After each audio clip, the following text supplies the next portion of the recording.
මහත්මතුමියකින් දැනගන්න කැමතියි.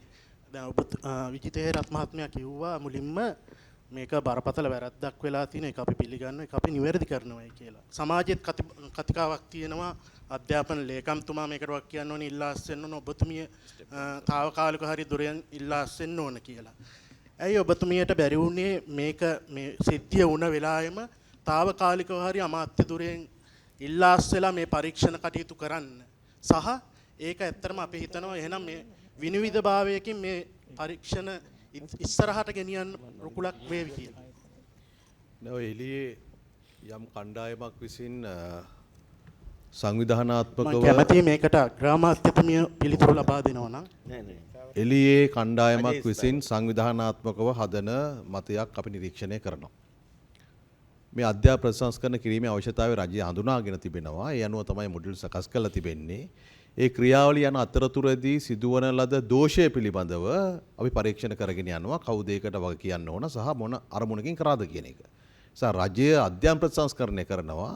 ඒ අතර සිදුවෙච්ච යම් මේ තාක්ෂණික ගැටලුව කොතනද උනේ කියන එක ගැන හොයමින් පවතිනවා.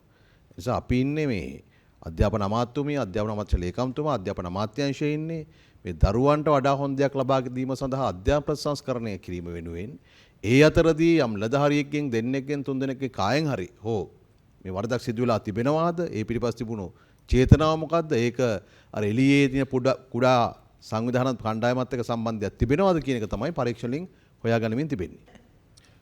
ප්‍රශ්නගත මොඩියුලේ ගරුවගමැතිතුමියනි මේ ප්‍රශ්නේ මතුවෙන්නේ යම්කිසි වෙබ් පිටුවක වෙබ් කේතයක් සම්බන්ධයෙන්. එතකොට මේ වෙබ් කේතය පිළිබඳව වැඩිදුරටත් හොයාගෙන ගියාම ඒක සමලිංගික වෙබ් පිටුවක් විදිහට තමයි සමාජයේ අර්ථකථනය කරන්න සහ ඒක සඳහන් වෙන්නේ.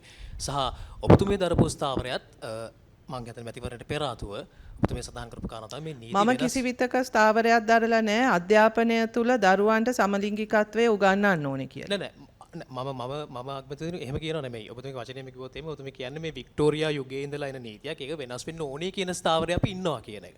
එතකොට එවැනි පසුබිමක ඔබතුමියලගේ රජයේ එවැනි ස්ථාවරයක් දරන පසුබිමක තමයි ගරු අගමැතිතුමියනි විසඳුවීම වෙන්නේ.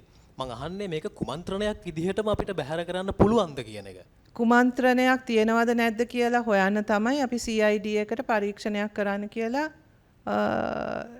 පැමිණිල්ලක් කරේ. ඒ CID විමර්ශනය තුලින් ඒකේ කුමන්ත්‍රණකාරී දෙයක් තියෙනවා නම් ඒක ඔවුන් හොයාගනි.